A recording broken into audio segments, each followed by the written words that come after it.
Welcome back. Well, as Christmas edges closer, buy now, pay later schemes prepared to get a workout. Afterpay going as far as to introduce a monthly subscription model, allowing shoppers to borrow money at an even wider range of stores. To discuss, let's bring in financial expert Effie Zahos. Effie, good morning to you. How does that model work and what do we need to be careful of? Yeah, so this is very interesting where they're stepping into now. So most people may be familiar with Afterpay. So you have your purchase, you break it into 4 interest-free payments, and then you pay it every 2 weeks. And it's available, you can do that anywhere that Afterpay retailers accept that payment. This is a step up now. So the one you're looking on the screen there with all the green, no black, that's your Afterpay Plus. So it's a subscription model. It's $9.99 per month, and it's available only to Afterpay customers who want this to step up. And the big difference here is that you can essentially use it anywhere where Apple Pay, Google Pay or Samsung Pay are accepted. So technically you could tap just about anything and spread it over for, you know, those 4 payments, which is essentially a loan. So the concerns of consumer advocates, is it really just to be careful? Look, Sarah, you've got all the consumer advocates have really come together on this. So you've got the Consumer Action Law Centre, you've got Choice, you've got Financial Rights, and they're saying, look, this is just making credit so much more easier on essential items because people are using this for basically putting food on the table or filling up their cars and so on. So their gripes are it's easy credit.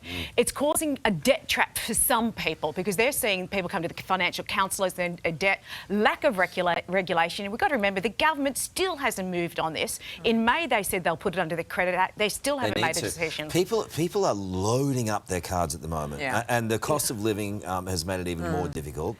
Plus, mortgages potentially rising again. So, where are they going to go? They're going to go straight back to their credit card. Absolutely. And you said credit card. This is the thing. It is a credit card. This is credit. And now they're actually charging a monthly fee. It's a credit card. Call it what it is. And it has been called that. Let's regulate this. Let's get this done.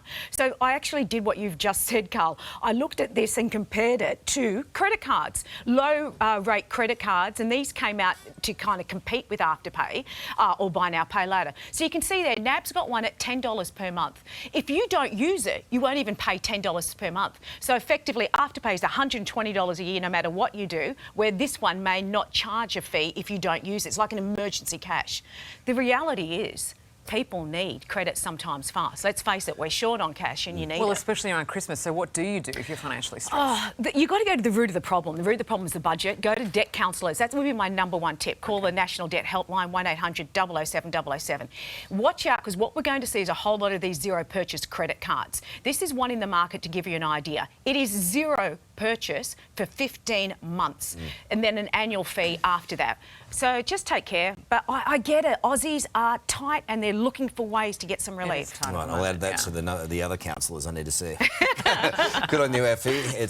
Welcome back. With the cost of living pressures continuing, many Aussie families are turning to Buy Now, Pay Later services to cover Christmas costs. But is it a good idea? 9 Honey consumer reporter Joe Abbey has been investigating this for us. Hey, Joe. Hey, Joe. Hello. So to start off with Afterpay, because that's one of the most popular ones, what are the pros and cons of that? Look, Afterpay is the first one I used. It was at the start of the school year. I had to buy 6 pairs of shoes, 3 black, 3 sport shoes. Yeah. And I was on such a strict budget. And then I saw Afterpay and I was like, oh, so I can get slightly better ones. Yeah. And straight away I signed up, and that's what Afterpay does. So you're in a store, you can sign up on the spot for the purchase. It's interest-free, recalculates the payments for you. There's 4 of them. It's a seemingly simple process. The problem is there are late fees, like a $10 late fee if you run behind on one of those 4 payments.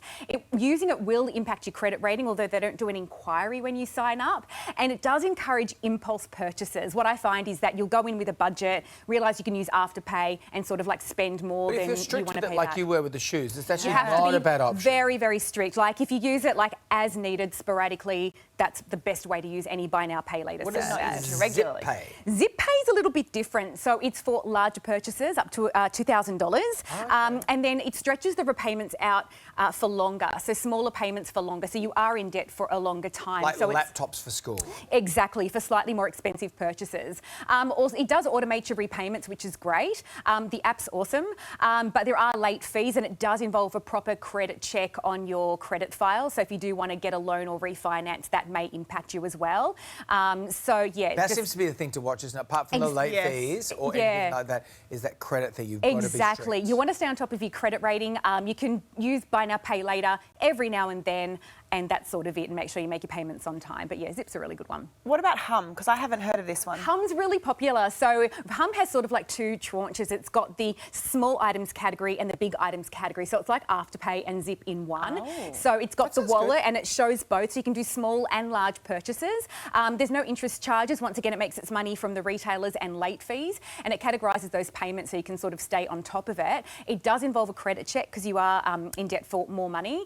So you do need to be slightly careful when you use Hum, because it does, as you do better and as you make payments well, it will offer you more. And that's sort of the trap with all of them. The better a customer you are when it comes to paying things on time, the more they'll offer. So just, you know, make sure you stick to your budget. If you don't want to use any of these options, though, what else can you do? I mean, is lay-by dead? There are lay-bys. Look, lay-by is not so much a debt. So lay-bys are still around a lot of the major retailers, and I loved lay-by at Christmas. Lay-by is great. Do you know why I loved it? Because you can pay it off in a few instalments, and they keep the product there. That's so right. your kids You won't don't have hide to their store Christmas presents. You don't have to hide the Christmas That's presents. right. So I love lay-by. Now, it's cheaper and safer. There is a fee when you do use the service, but it won't impact your credit score. The problem is less and less retailers were using it for a while. Now some are starting to bring it back. It's because smart we're to bring it getting back. savvier when it comes to money and credit ratings and things like that. All right, Joe, you're the 1st best. of November, Christmas is just I around the corner. cannot isn't it? believe it.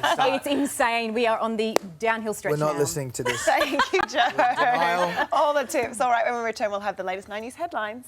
I was going to say boo. Hey there, Today fans. Sarah and... What's my name again? Oh my goodness, Carl. Hey, thanks for watching our YouTube channel, though. Subscribe now for more news, special reports and amazing Aussie stories. And Carl misbehaving, Whoa, of course. that never happens. Always happens. What's she talking about?